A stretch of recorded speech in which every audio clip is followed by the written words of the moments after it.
মদনা রে, তুই আজ একটা ইংলিশ কবিতা শোনা না রে। আজ একটা ইংলিশ কবিতা হয়ে যাক ব্রাদার। ইংলিশ কবিতা তো হবে নাই, তুই বাংলাতে বাস করে আবার ইংলিশ কবিতা শুনতে চাইছিস কেন? এই তোদের মতো ইংরেজি মার্কা ছিলাপিলার জন্য ইংরেজরা আমাদের দেশটাতে 250 বছর ধরে কায়দাটা মেরে গেছে বটে। সরি মদন ভাই, তাহলে একটা বাংলা কবিতাই হয়ে যাক ভালো দেখে। ভালো দেখে? তার মানে আমি কি আজ পর্যন্ত কখনো খারাপ দেখে কবিতাটা বলেছি? সরি মদন ভাই, তুই তাহলে তোর ইচ্ছা মতোই একটা বাংলা কবিতা বল তাহলে। ঠিক আছে, এত করে রিকোয়েস্ট যখন করছিস তখন কবিতাটা তো আমাকে শোনাতেই হবে। কিন্তু শোন, আজ কবিতার সুরটা বেশি ভালো হবে নাই। কেন ব্রাদার, আজ তোর কবিতার সুর ভালো হবে না কেন? কেন ভালো হবে নাই সেইটাই বলছি, মন দিয়ে শোন। আমার গলারই ভেতর চুলকানি হয়েছে, ডাক্তার মলম লাগাতে বলেছে।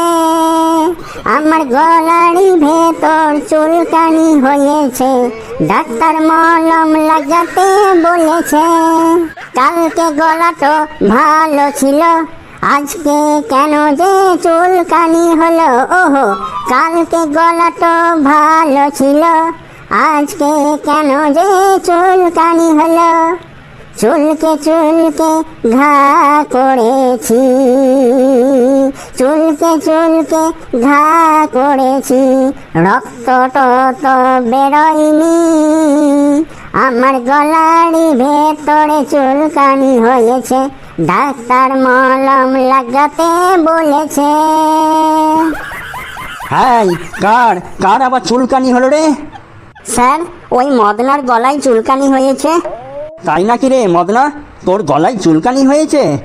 হ্যাঁ স্যার, কাল থেকে গলাটাতে বড় চুলকাচ্ছে বটে। চুলকানি তো হবেই, তোর চুলকানি হবে না তো কার হবে? এত উচ্চস্বরে উচ্ছৃঙ্খলভাবে আলবাল কবিতা পরিবেশন করলে চুলকানি তো হবেই। Good morning sir. এই পটাই, তুইও এত উচ্চস্বরে গুড মর্নিং বলা বন্ধ কর, না হলে তোরও আমি চুলকানি ধরিয়ে দেব। স্যার, আমার কোথায় চুলকানি ধরাবেন? তোর এমন জায়গায় চুলকানি ধরাবো না, লজ্জায় কাউকে বলতেও পারবি না। মুখে মুখে কথা না বলে চুপচাপ বস। নে, তোদের আজ ইংলিশ ক্লাস নেব। স্যার, একটা কথা বলবো? তোরা কথা বললেই আমার ভয় লাগে। নে, কি বলবি বল। স্যার, আজকে আমাদের কুইজ কম্পিটিশন করুন। মামা বাড়ির আবদার নাকি আমি কুইজ কম্পিটিশন করব?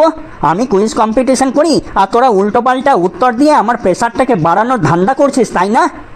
অনেক কষ্টে আমি প্রেশারটাকে কন্ট্রোল করেছি, তোদের পাল্লাই পড়ে আমি আর প্রেশারটাকে বাড়াতে চাই না।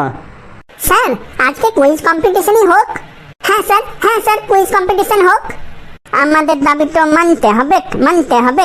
আজ কুইজ কম্পিটিশনই করতে হবে। ঠিক আছে, তোদেরকে আর আন্দোলন করতে হবে না। তোরা সবাই যখন চাইছিস আজ কুইজ কম্পিটিশন হোক, তখন আজ কুইজই হোক।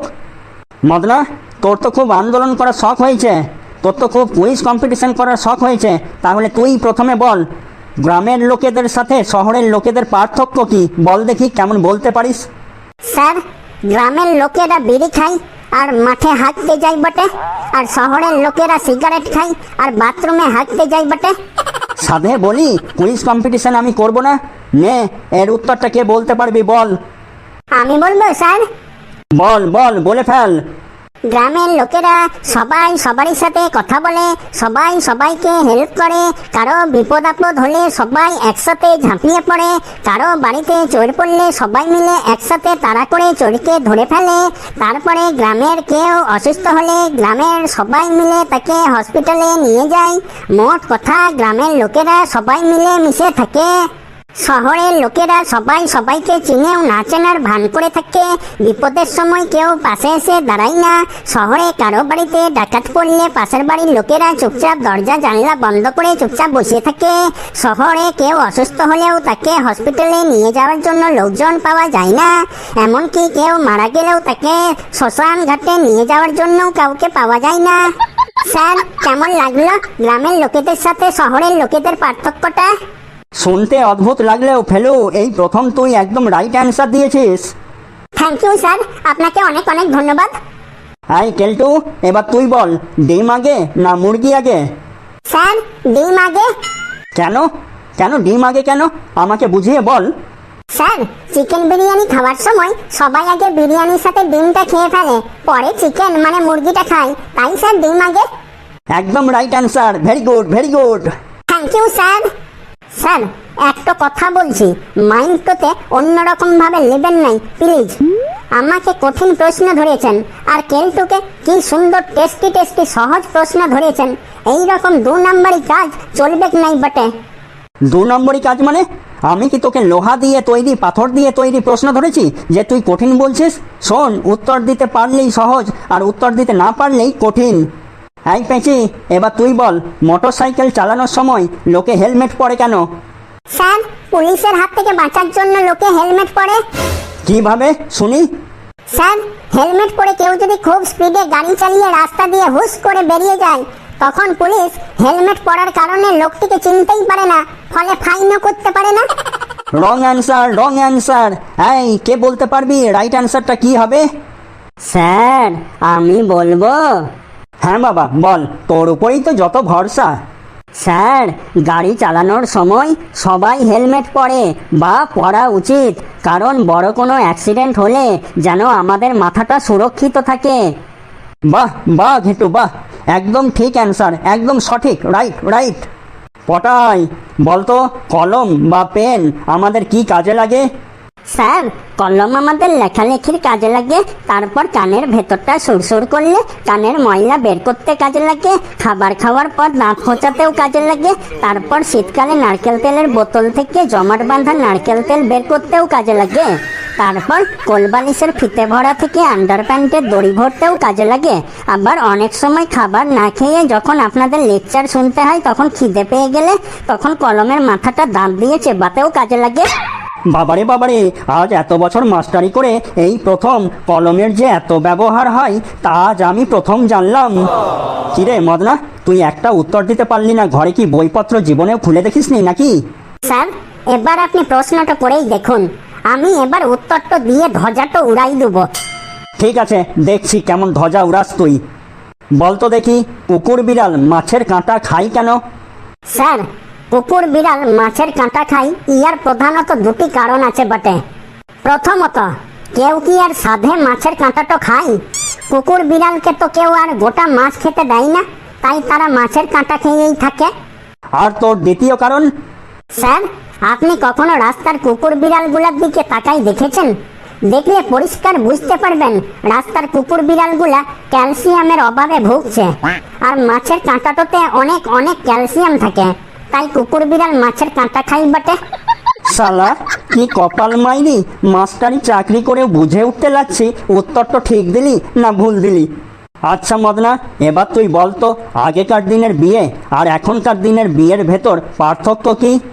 আগেকার দিনে বাবা মারা দেখাশোনা করে সম্বন্ধ করে বিয়ে দিত, আর এখনকার দিনের বেশিরভাগ ছেলেপিলারাই নিজেরাই দেখাশোনা করে হাত ধরাধরি করে বিয়ে করছে ঘর থেকে পালাই যেয়ে। আগেকার দিনে মেয়ে দেখতে গিয়ে জিজ্ঞাসা করা হতো মেয়ে রান্না বান্না জানে কিনা, ঘরের অন্যান্য কাজ জানে কিনা, আর এখনকার দিনে মেয়ে ছেলের ঘরে এসে জিজ্ঞাসা করে ছেলে রান্না বান্না জানে কিনা, ঘরের অন্যান্য কাজ জানে কিনা। আগেকার দিনের বিয়েতে জানা হতো ছেলের স্বভাব চরিত্র কেমন, আর এখনকার দিনের বিয়েতে জানা হয় ছেলের বাড়ি গাড়ি আছে কিনা, ছেলে মোটা মাইনে চাকরি করে কিনা, তাতে ছেলে যদি মদ মাতাল জুয়ারি যা হবে হোক। আগেকার দিনের বিয়ে বাড়িতে সারা রাত ধরে ঘরে প্যান্ডেল বানিয়ে হই হুল্লোড় করে বিয়ে হতো, আর এখনকার দিনের বিয়েগুলো মন্দির আর রেজিস্ট্রি অফিসেই হয়। আগেকার দিনের বিয়ে বাড়িতে নতুন বউ খুব সুন্দর করে সাজগুজু করে স্টেজের উপর সিংহাসনে বসে থাকতো, আর সমস্ত আত্মীয় স্বজন ওই নতুন বউকে গিফট দিত। আর এখনকার দিনের বিয়ে বাড়িতে স্টেজের উপর ওই চেয়ারটা ফাঁকাই পড়ে থাকে, আর নতুন বউ বরের হাত ও অন্যান্য অনেক কিছু ধরাধরি করে ডিজের তালে তালে নাচতে থাকে। স্যার, আগেকার দিনের বিয়ে বাড়িতে আত্মীয় স্বজন প্রতিবেশীরা প্রথমে নতুন বউয়ের কাছে গিয়ে গিফট দিত, আশীর্বাদ করত, তারপরে খেতে বসতো। আর এখনকার দিনের বিয়ে বাড়িতে লোক প্রথমে গিয়ে স্টলে হামলা করে, পেট পুড়ে গলা অবধি ফুচকা, আইসক্রিম, চিকেন পকোড়া যা পাই তাই খায়, তাতে নতুন বউ যদি ঘুরডি উড়াচ্ছে তো ঘুরডি উড়াক। আগেকার দিনের বিয়ে বাড়িতে মাইকে সানাই বাজতো, আর এখনকার দিনের বিয়ে বাড়িতে ডিজে বাজে। স্যার, আগেকার দিনের বিয়েতে নতুন বউ আর বরের বিয়ের আগে মুখ দেখা দেখি বন্ধ থাকতো, আর এখনকার দিনের বিয়েতে নতুন বউ আর বরের কোথায় কটা তিল আছে, তিলটা কি রঙের, শরীরের কোথায় কটা চুল আছে, সব মুখস্থ থাকে। আর আগেকার দিনের বিয়ে বাড়িতে ইয়ং মেয়েরা লিমিটের মধ্যে সাজগোজ করতো আর লজ্জা লজ্জা ভাব নিয়ে নতুন বউয়ের পাশেই বসে থাকতো। আর এখনকার দিনের ইয়ং মেয়েরা এমন সাজে যে মনে হয় বিয়ে বাড়িতে বিয়ে দেখতে আসে নাই, মনে হয় ও নিজেই বিয়ে করে নতুন বরকে বগল চাপা করে নিয়ে যেতে এসেছে। স্যার, কেমন লাগলো বটে আগেকার দিনের বিয়ে বাড়ি আর এখনকার দিনের বিয়ে বাড়ির মধ্যে পার্থক্যটা? বাবারে এক্সিলেন্ট এক্সিলেন্ট, বাস্তব চিত্রটাকে তুই একদম চোখের সামনে তুলে ধরলি। তোরা সব চুপচাপ বস, আজকের মতন ক্লাস এখানেই শেষ। বাবারে কি জবরদস্ত উত্তর রে বাবা। এই যে বন্ধুরা, কি ব্যাপার কি তোমাদের? ভিডিওগুলো দেখছো অথচ লাইক তো করতে গাটা তো বাজছে নাকি? তাড়াতাড়ি ভিডিওগুলোতে লাইক করে দাও, না হলে আমি যদি রেগে যাই না তাহলে তোমাদের আরেকটা করে বিয়ে দিয়ে দেবো, কেন্দ্রে মরে যাবে। আর ভিডিওগুলো যদি সত্যিই ভালো লেগে থাকে তাহলে বন্ধু বান্ধব সকলের মধ্যে শেয়ার করে দাও। আর এরকম আরো মজার ভিডিও দেখতে আমাদের চ্যানেল, বাংলার চ্যানেল, বাঙালির চ্যানেল, তোমাদের সকলের চ্যানেল কার্টুন নেট বাংলাকে সাবস্ক্রাইব করে দাও এক্ষুনি। আজ তবে আসছি, টাটা।